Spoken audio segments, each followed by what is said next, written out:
भगवान श्री योगी रामसूरतकुमार की जय। सर्वं योगी रामसूरतकुमारार्पणमस्तु।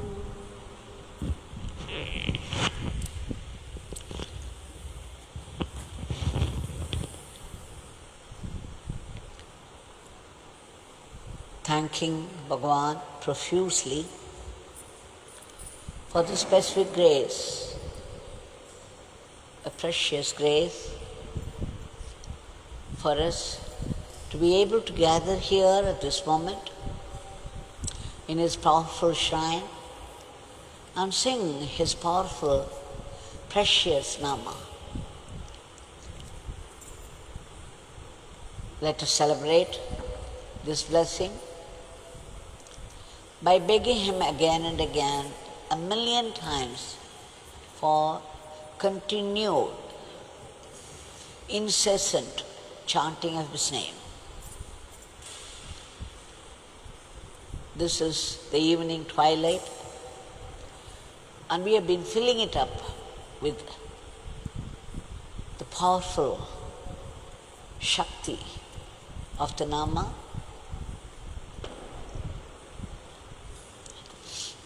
And now we shall offer our prayer. We have been seeing for the past few days some of His teachings. The teachings were what He lived. They were all the immortalized, living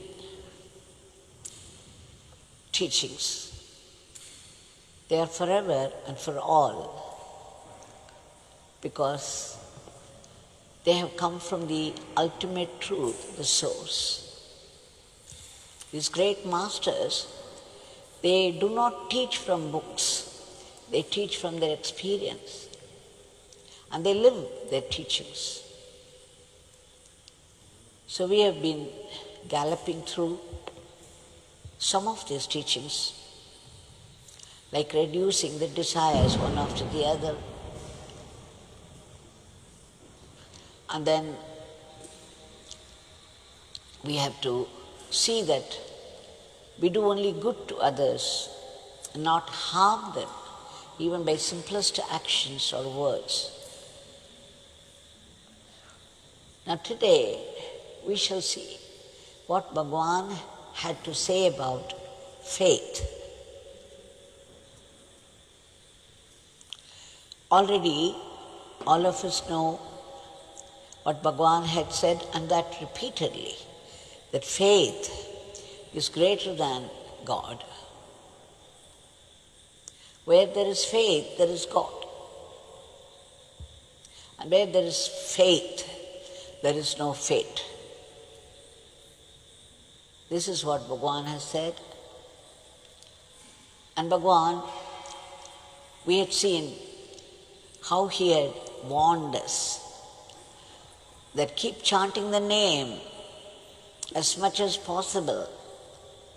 And whenever you forget the name, you forget God, those are the moments your fate will enter. And then they start playing up. So we have to be very, very careful, knowing that Nama chanting is our protective shield from our past bad karmas, from our future possible karmas. Now, Bhagwan, when he was there in Sanadi Street House, there was this book release of Sadguru Jnanananda. And many people had attended a function in Chennai and spoken on Swami Jnananandagiri. Or the devotees of Bhagwan know that Bhagwan had been to Shri Jnanananda Tapovanam quite a few times. And there are stories about Swami Gyanananda and Bhagwan being together and playing some leelas. Now here, Agaram Jayaraman had come to see Bhagwan, and Bhagwan was all eagerness to know what happened in the function. So Jayaraman had started to report. He said from Sri Aurobindo Ashram, Sri M.P. Pandit had come and was giving a speech. Jayaraman added, Swami, he narrated one interesting story, a story that we cannot easily forget. He said, once a foreigner had come to Sri Aurobindo Ashram to see mother. The mother, the foreigner said that he had a lot of mental strain and he wanted some relief. Then Pondicherry mother said, you please go to Tapovanam, Tirukovilur, and there is a sage there, Sri Gyananandagiri. You meet him, you have darshan of him. So this man came in the car from Pondicherry to Tirukovilur, and it was, as soon as Swami Gyanananda saw him, he asked him, what is the problem? The foreigner said again, he was mentally strained very much and he wanted some relief. Swami Gyanananda asked him, okay, I would give you some vibhuti. Will you be able to take it? The foreigner kept quiet for some time and then said, yes, I will, and think and tell you. So you see, he was not mentally prepared for the prasadam from Swami Gyanananda. He little knew the significance, the effect of the prasad from the hands of the divine masters. Then Swami Gyanananda laughed and said, okay, you can go. So the man went back and reported promptly at mother's enquiry what happened there. Then mother, she reprimanded. She said, what have you done? You have gone to see that you have darshan of a sage, and here he was offering the medicine for your mental strain, for the agitation that you are going through. And you have messed up. Why would you do this? I sent you for that. And then the foreigner realized his mistakes. Immediately he rushed. He rushed back to Swami Gyanananda. And this time Swami Gyanananda asked him, if I give you bhasmam, if I give you vibhuti, will you take it? He said, yes, I will take it. Swami Gyanananda laughed and then he gave him the bhasmam. And then said, you better stay the night here and tomorrow morning you can go. So this foreigner stayed on for the night. And next day morning when he saw Swami Gyanananda, Swamiji asked him how he was. The foreigner replied, Swamiji, I am 95% all right.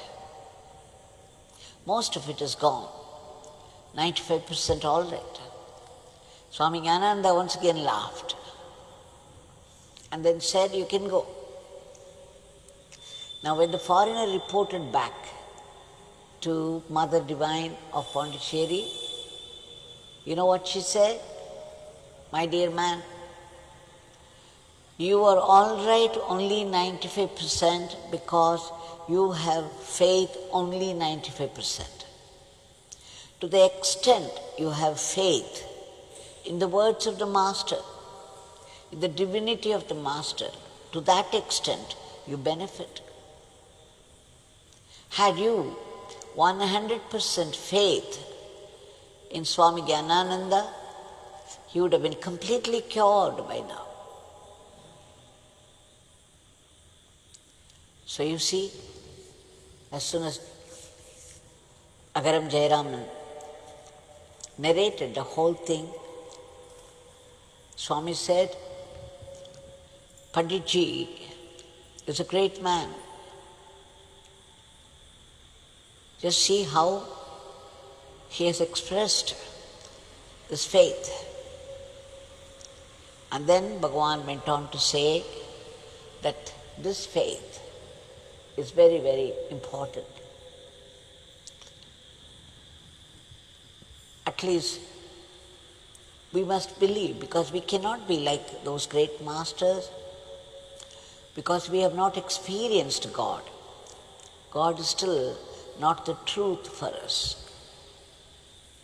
We have some sort of belief, and then we have definitions for grace, that if we get something done after the prayer, and if it happens, then we call it grace. After our prayer, if it does not happen, then we think that we have failed. The grace has failed us.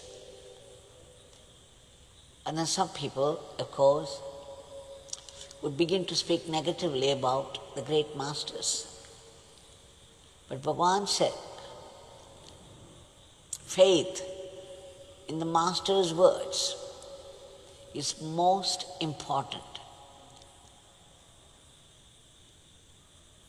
Just as Ramakrishna Iyer, son Shri Venkateshan, had come to have darshan of Bhagavan, Bhagavan asked him, you know Sanskrit, you tell me what nirvana means.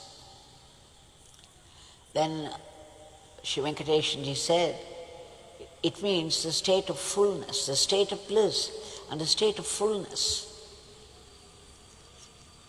Then his son was there, was studying. So Bhagavan asked him, just smiled at him, he didn't even ask anything, but the boy himself volunteered to say, in our textbooks, we have Buddha's teachings, and Buddha says there are 8 pathways to God. It's very difficult to follow all the 8 paths, but there is one thing that he has mentioned, it is right thinking and right action. Then Bhagavan found it very interesting, and he leaned forward and asked the boy, what do you think is right action? Can you say?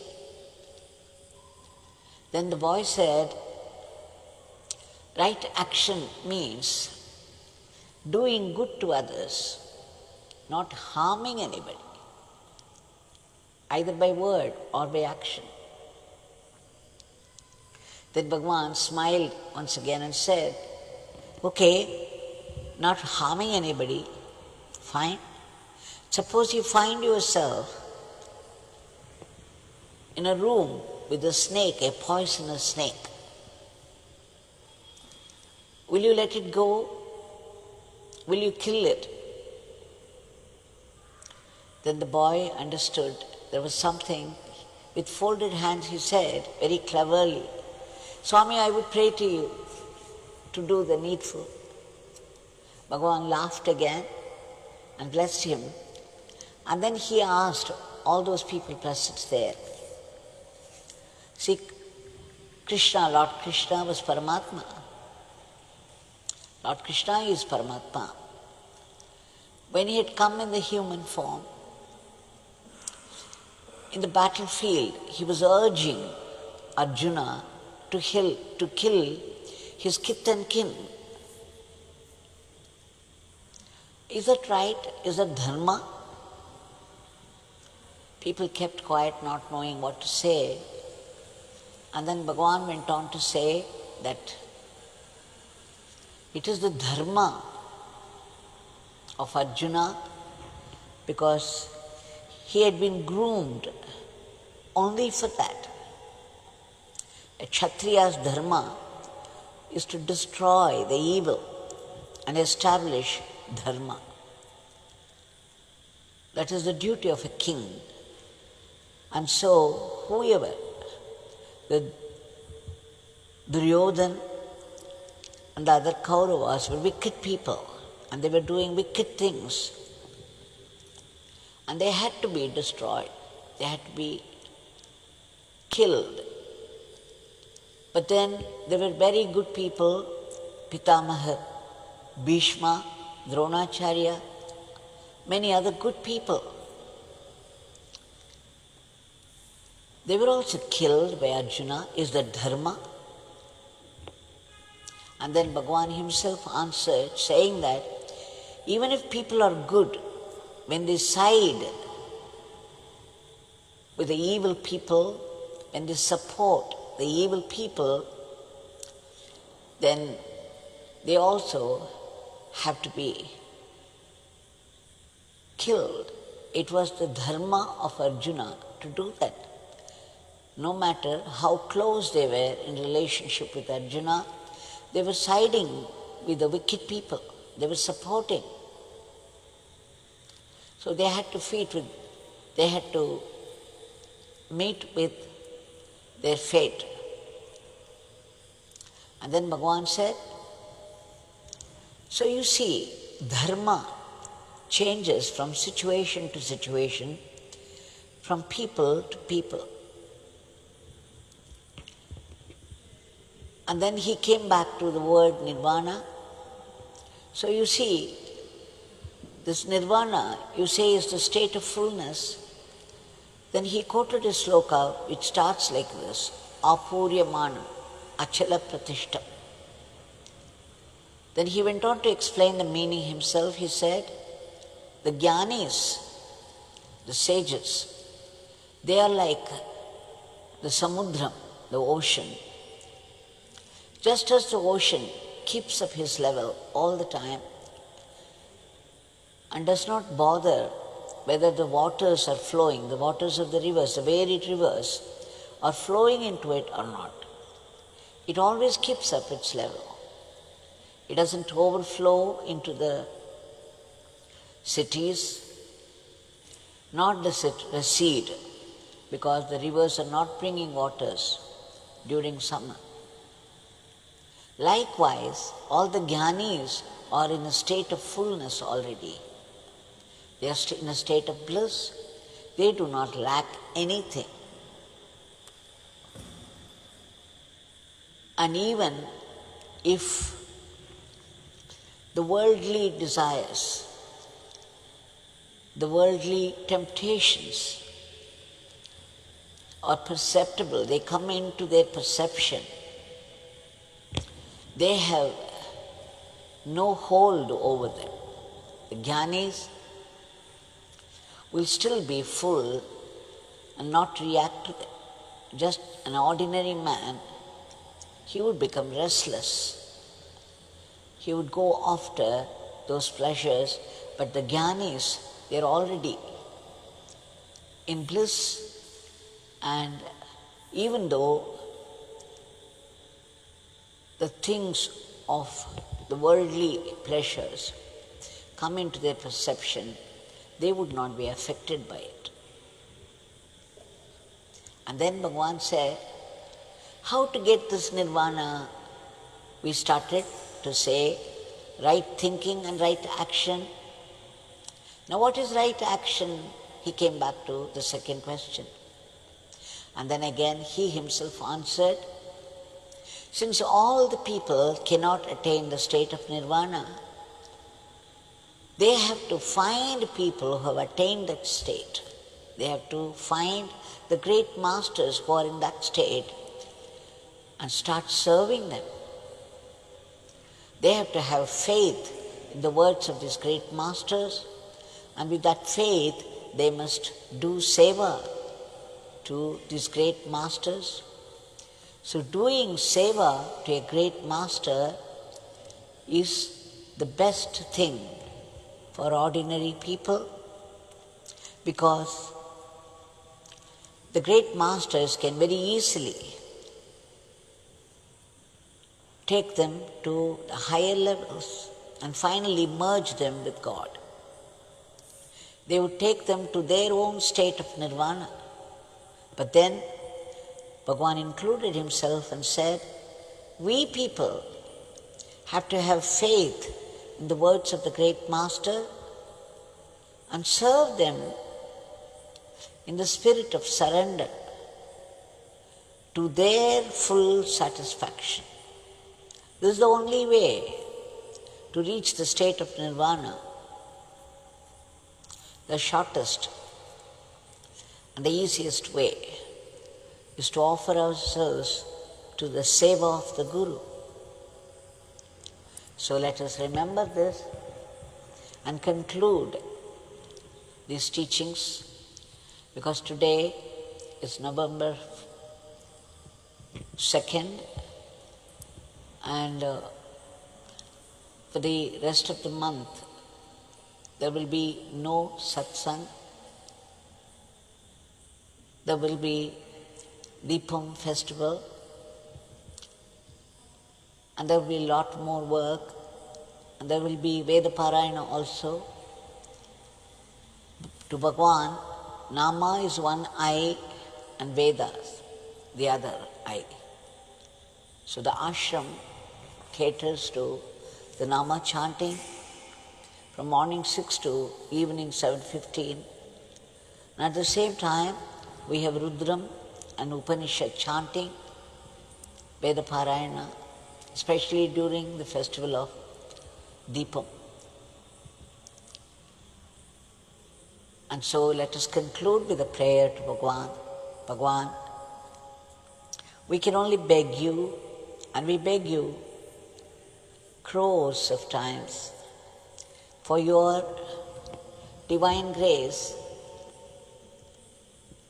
for uprooting the viruses of the body and the viruses of the mind.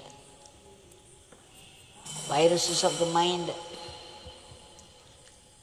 unless we are cleansed of these viruses of the mind, it will be very difficult to serve a great master. And of course, Nama is the only way out. So let us beg for ceaseless Nama chanting, the precious Nama, knowing that not a single Nama goes waste.